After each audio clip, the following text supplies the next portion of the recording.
All right, welcome to day one of Unit 2.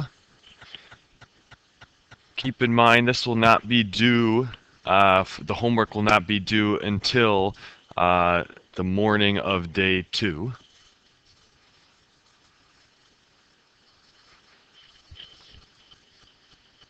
And our topic to start the second unit, we're going to do antiderivatives. This basically starts the second half of calculus, of differential calculus. So differential calculus is with derivatives, so now antiderivatives goes the reverse of that. So antidifferentiation is the reverse of differentiation. So the process of finding a function when given its derivative. So if we know the derivative, we need to go backwards and find the original. So to find the antiderivative. So what you need to think about, and this is in your notes packet, all of this, what you need to think about is what original function, when you take its derivative, will end up as x to the fourth. And see if you can think about a complete answer. What would be an answer that would represent all possible functions whose derivative is equal to x to the fourth?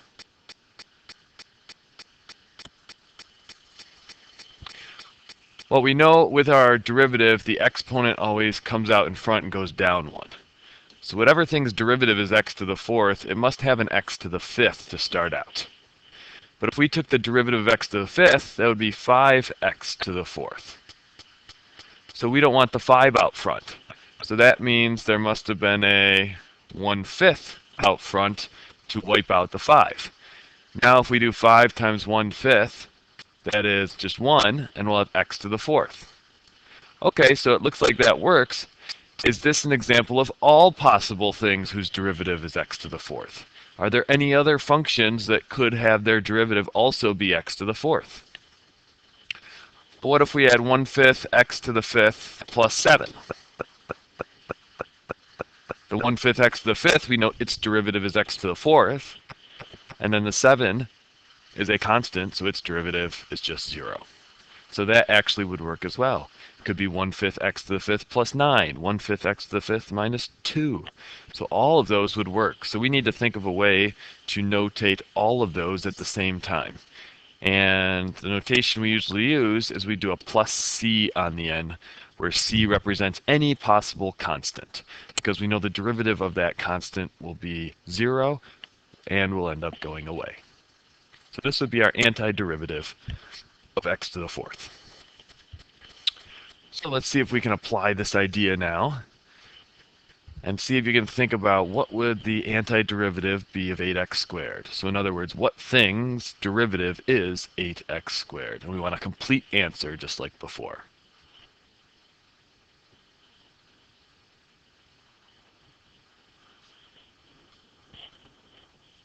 Okay, well, we know it needs to be x cubed, because the exponent would go down 1 when we do the derivative to bring us to x squared. But right now, when we bring that 3 out front, it would be 3x squared, when we want it to be 8x squared. So we need to do something to get rid of the 3. So that could be like a times 1/3 like we had with the 1/5. But we also want the 8 to go in. So if we want to get rid of the 3, but also bring in an 8, we could do times 8/3. Because 3 times 8/3 would give us 8, will be x squared, and then we need that plus c on the end for the constant to represent all possible values.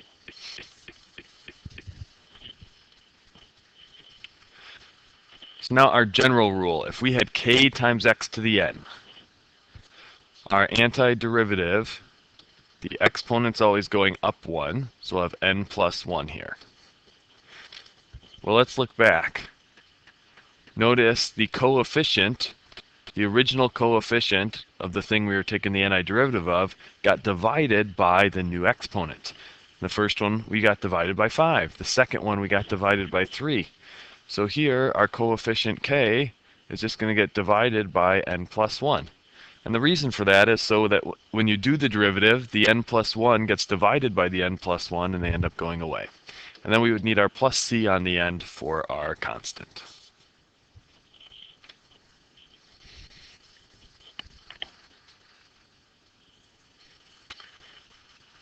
All right, so let's see if we can apply this now and see if on your own you can find the antiderivative of this expression.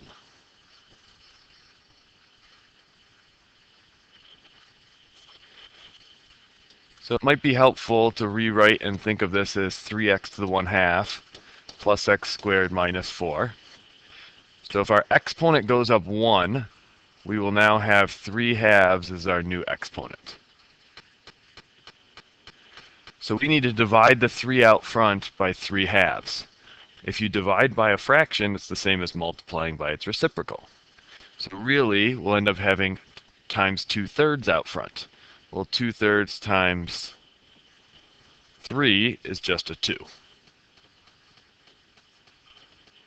So 3/2 times 2 would give us the 3x to the 1/2 that we need. So that one looks like we're good. Next one, exponent's got to go up 1. Divide out front by the new exponent, so we'll have 1/3 x to the 3rd. And then a constant, think of it as like it's x to the 0 now. So if it goes up 1, it'd be x to the 1st. Divide out front by 1, so we have minus 4x. And then plus c. Another way to think of your antiderivative of a constant, when doing derivatives, comes from something that's linear. So x to the 1st. So the antiderivative of a constant should be a linear thing.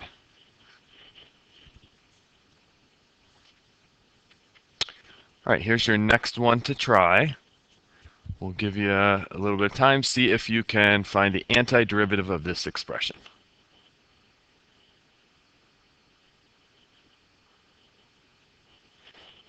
So kind of like when you first did derivatives, you might need to rewrite things in a form to make life easier. This is really x to the 3/4 minus 3x to the 5th plus 10x to the negative 2. And now that's something that's more manageable for taking the antiderivative. Exponent will go up 1. Going up 1, you can add a fancy version of 1 to the exponent, so add 4/4 and you get 7/4. So we're going to divide the 1 out front by 7/4, which is the same as multiplying by 4/7. Then we'll have x to the 6th. Divide out front by the new exponent of 6. Negative 3 divided by 6 is negative 1/2. So notice how when I was writing it there, I didn't put the minus sign in automatically. So I think that's helpful because you don't know until you divide it of what sign it's going to be. Like watch on this next one, I'm not going to write the sign in. Okay, I'm not going to write that plus that's already there. We'll do x, the exponent goes up 1 to negative 1. Divide the 10 out front by negative 1, and that gives us negative 10. And then at the end, we just need our plus c. Now the way to check an antiderivative would be to do the derivative. That first term there, 7/4 times 4/7 would give us 1x to the 3/4. That checks out. 6 times negative 1/2 is negative 3, and then we'll have x to the 5th. That checks out. Negative 1 times negative 10 is 10. Exponent goes down 1, so we have x to the negative 2. That checks out. And the derivative of a constant is just 0.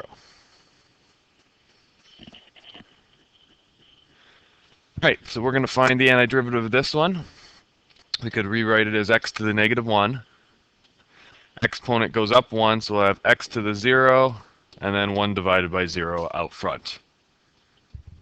Hopefully your head is screaming, uh-oh, something's not good there. We are dividing by 0, that would be undefined. So that's a problem, we can't do that. Our general rule that we did for antiderivatives with the power rule works every time except for if the exponent's negative 1. If the exponent is negative 1, this is a special case. The antiderivative of this would be natural log absolute value of x. And we will derive that eventually in this course. And then at the end, we just need our plus c. Okay, so our power rule works in every case except for if that exponent was negative 1, the x to the negative 1. So now let's introduce some notation. If the thing that they give us is a lowercase f of x, then we say its antiderivative would be capital F of x. So the thing that comes before a little f of x is a capital F of x, and that represents the antiderivative. So this is saying if you took the derivative of the capital F of x, it would just yield the lowercase f of x. So for our notation here, we've got little f of x. We want to find capital F of x, so that's telling us we should be doing the antiderivative. So we'll give you a moment to see if you can do that antiderivative.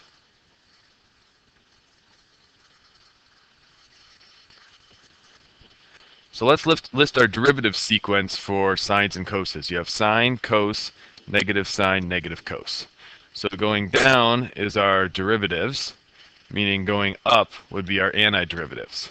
If we're at sine, we've got to go up 1, so really it takes you back down to the bottom, so we should have negative cos.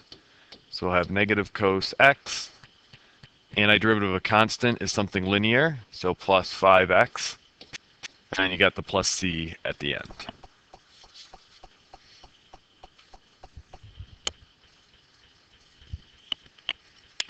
So going to the next page, introducing some additional notation. So again, if the capital F of x is the antiderivative of f of x, or in other words saying if you take the derivative of capital F of x, it gives you the lowercase f of x, then the statement there to the right is true. Now that symbol is what's called the integral statement. And going forward, that's really what we're going to see. The integral is what's going to tell us that we are doing the antiderivative. So when doing the integral, it is called integration. Kind of like when you take a derivative, it's differentiation. So the integral, we would be doing integration. And notice it's just our antiderivative of what's after the integral, and then plus c. So if we've got the integral of 6x plus 5 dx, the exponent of x would go up 1 to x squared. Divide out front by the new exponent of 2, so we get 3. 5's antiderivative we just saw was 5x, and then we have plus c. Again, if we wanted to check, just take the derivative. Derivative of 3x squared is 6x, derivative of 5x is 5, and the derivative of a constant is 0. So why do we have that dx? So two explanations. So first off, it tells us what variable we're working with respect to. But if we've got dy over dx is equal to 15x squared, remember from last unit the differential. We could multiply that dx over and we would get dy is equal to 15x squared dx. So really what we're putting in the integral is just that differential. We're doing just really that dy, because if you did the integral on the left side, that's like having a 1 dy, so it would just be y. And then you would do your antiderivative of the right, and that would be 5x cubed plus c. Now, the reason you don't have multiple plus c's is if you had a plus c on the left, you could just move that constant to the other side, and it would just be some other constant. So basically all the constants are collected on one side. So the dx is just coming from it's really the differential that we're doing the integral of there.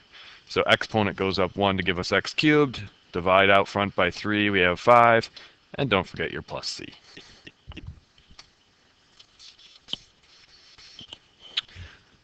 All right, well, what the plus c represents when we have that is those antiderivatives are a family of functions. It is all the possible functions whose derivative is the thing that we were given. Well, a plus c on the end, so something added or subtracted on the end, if you think of transformations, just causes a shift up or down. So if you have the same shaped function and it's just shifted up or down, at each x value, all of those functions have the same slope of a tangent line. So that's why your antiderivative like this is a family of functions. There's lots of options that have those same derivatives. But what if we want to get more specific? Okay, what if we want to actually find that c and find a specific function? Well, they're telling us now f prime of x equals 2x, and they give us something about f. Well, if you're given an original of little f, its antiderivative would be the capital F. But if you're given something that's f prime, its antiderivative, the thing that comes before, would just be little f. So notations will be different. Sometimes they'll give you a little f to start out, sometimes f prime. You just need to know what's the notation of the thing that comes before it. Okay, so if we have f prime equals 2x, we would do our antiderivative to get f of x.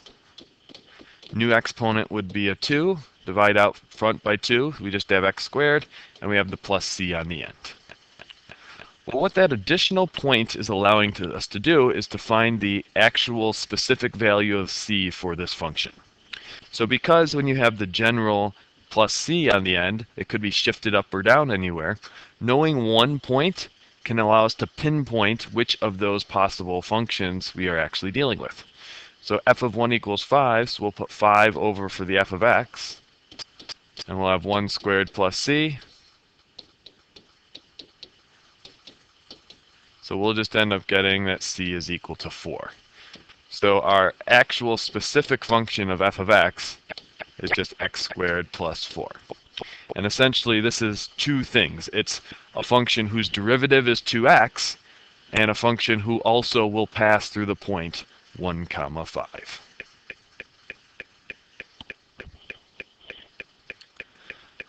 All right, so take a couple minutes on your own, see if you can find y. Now, I guess before we do that, just another notation. If they're giving us dy over dx, we know that means the derivative. So the antiderivative of that would just be y then. So just again, another way to ask it. Notice they give you points, so we'll give you a minute or two, see if you can find the specific equation for y.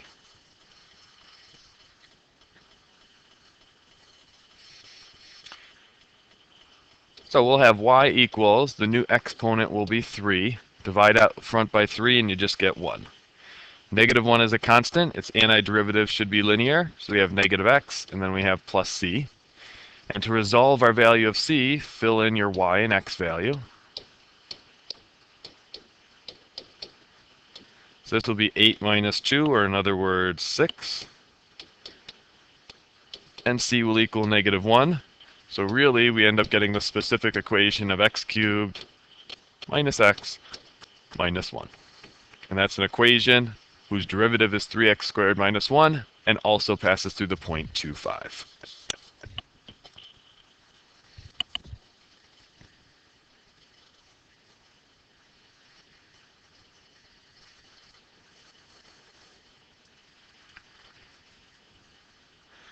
Okay, so some more examples. See if you can take a minute and do number 1 on your own.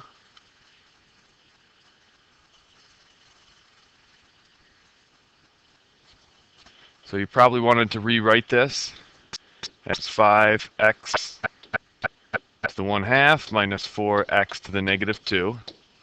Now the reason it's all in parentheses in dx is because remember it was dy over dx, and then that dx multiplies over, and it's got to multiply over to everything. So new exponent is 3/2.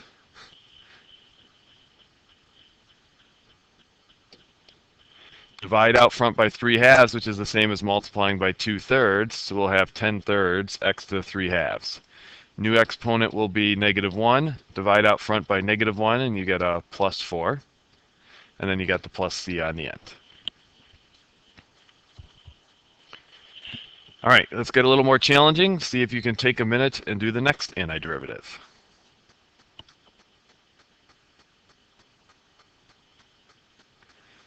So we want to think what thing's derivative is cos. Sine's derivative is cos. So antiderivative cos would be sine theta. What thing's derivative is secant squared? Well, that's tan theta. And then we just have the plus c on the end.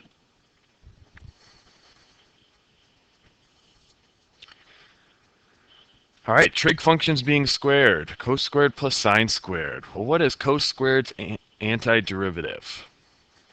We're not really sure. We don't know how to do that yet. But something you can be on the lookout for is our Pythagorean properties. We know that sine squared plus cos squared is equal to 1. So really, this is the same as just saying the integral of 1 d theta. Well, now 1 is just a constant. The constant's antiderivative is linear, so 1's antiderivative would just be 1 theta plus c.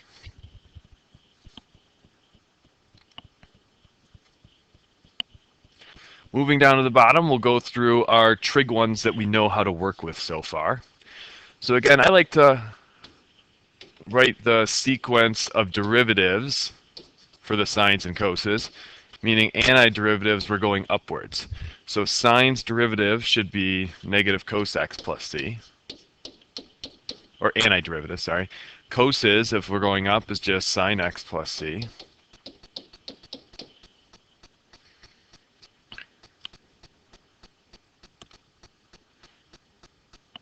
Tan is something that's completely new. Tan is natural log absolute value of secant x plus c. And we will eventually learn how to derive that, but we don't have the tools quite yet. So we will see that eventually. Secant squared, we just saw as tan x.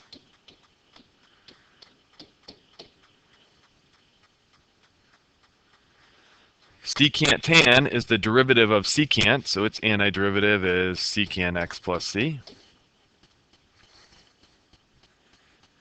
Now, cotangent's derivative is negative cosecant squared. So if we have positive cosecant squared, its antiderivative must be a negative cotangent x. Because just the cotangent part would be negative cosecant squared x times the negative out front would then make it be positive when doing the derivative. And similar idea with sines for the next one. Cosecant's derivative is negative cosecant cotangent. So if you have positive cosecant cotangent, its antiderivative would be a negative cosecant x plus c.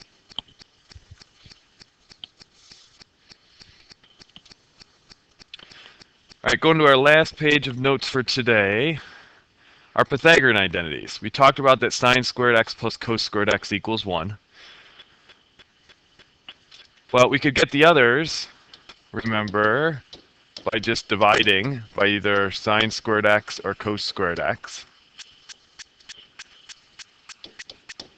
Imagine if you divided everything by a cos squared x. Or sorry, let's do a sine squared x first, based on the order I have them there.